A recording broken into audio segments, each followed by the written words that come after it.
Good morning. This is the little willow, and today we're going to work on my northern lights, the way I do my northern lights. Now, some of these are a little bit different, and you can see that sometimes I do a different blend. So that's what we're going to be working on today. And we're not going to do a full Skinner blend. We're going to do a partial Skinner blend, so these colors continue to stay pretty separate. You can see how they're more separate in some of these pictures. Okay, so today, because I'm normally when you mix colors, they will create a color. Like when I mix the yellow and the turquoise, it creates the green. But I kind of want to do them separately.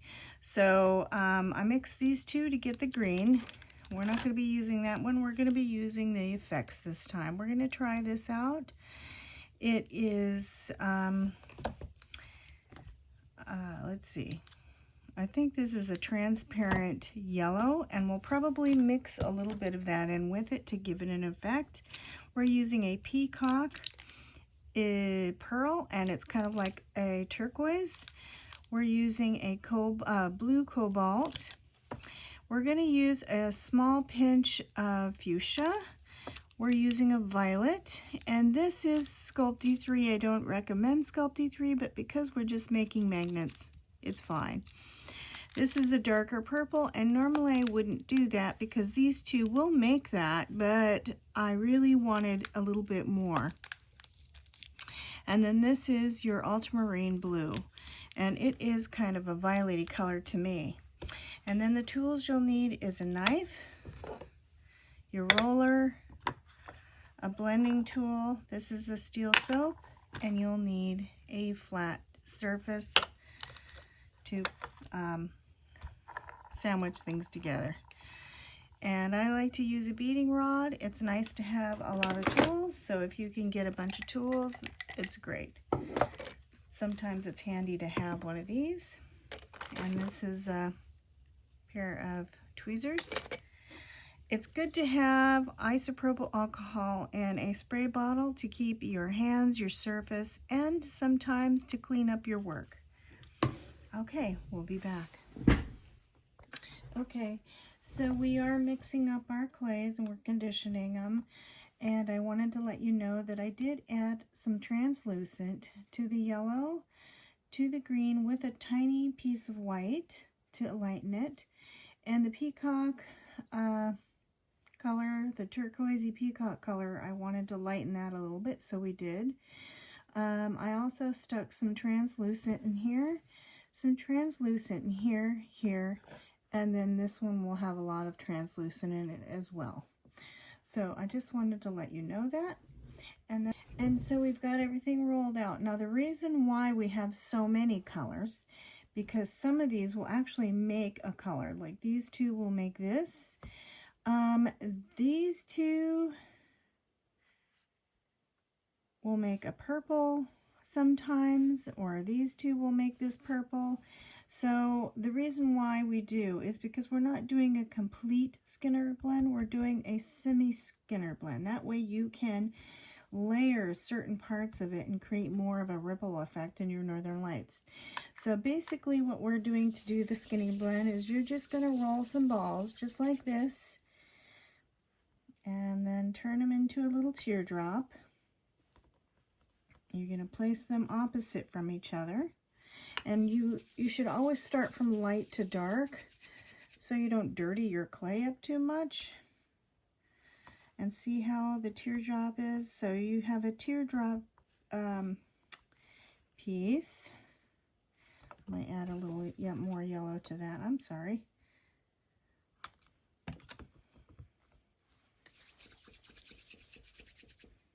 Okay.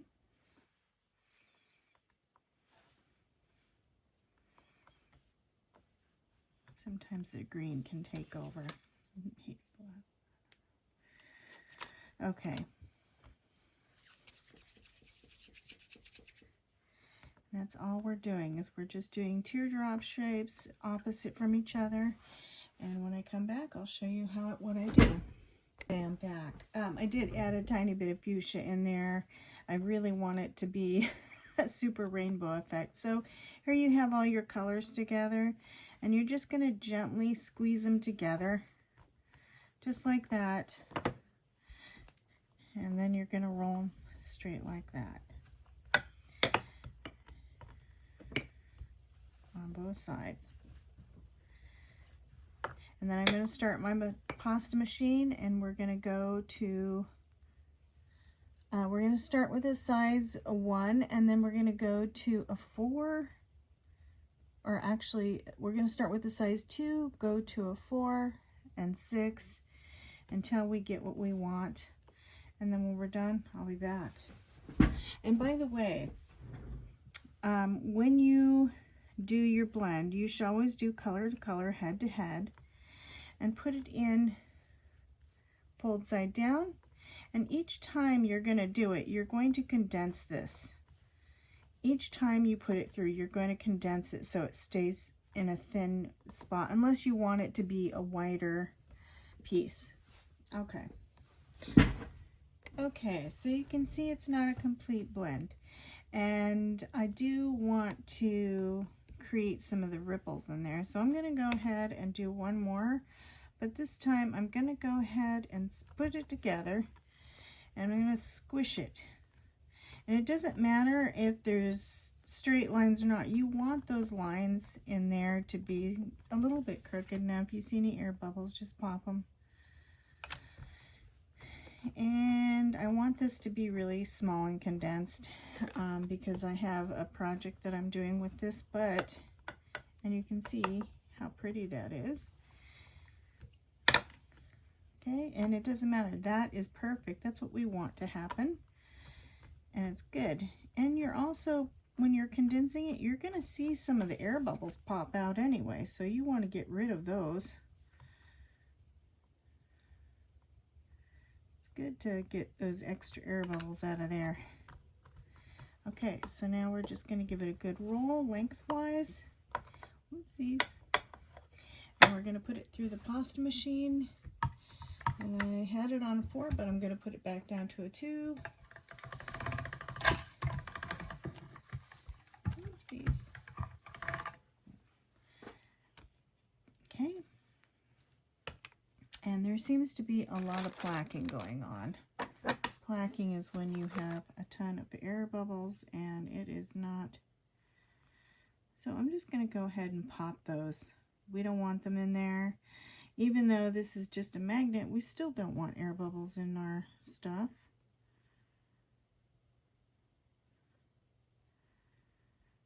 Okay. Look at that. It's starting to do a weave. We like that. Color to color. Roll it through there again.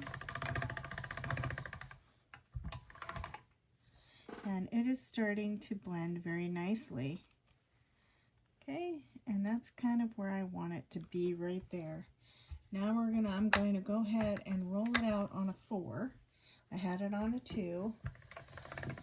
And I do want to make it thin enough so I can maneuver it better. And there we have it. There's the Northern Lights. That's how I do my Northern Lights.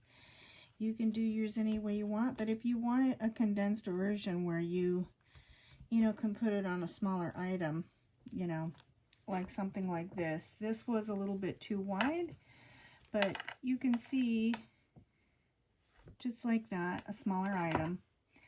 And I have some more over here.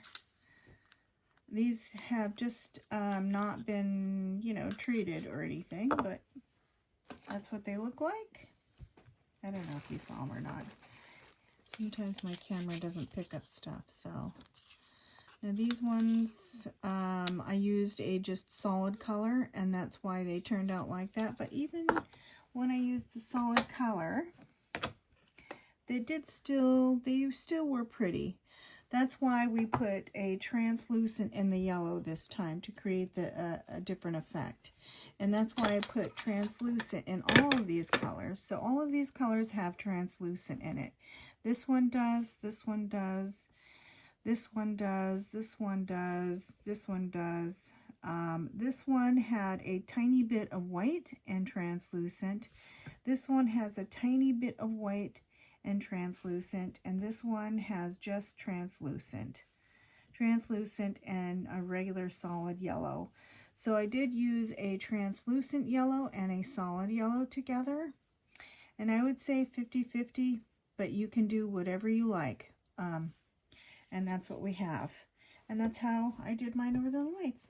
Sorry folks, I did forget to mention that when you want to create your ripples, you will be doing things like folding over your Northern Lights picture.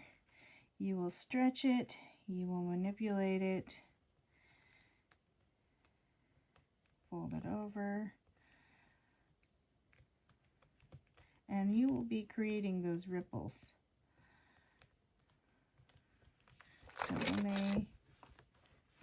So when it goes, you can see that some of these ripples are being created on your, you need to do that on your own. But I thought I'd show you really quick. Okay, have a great day.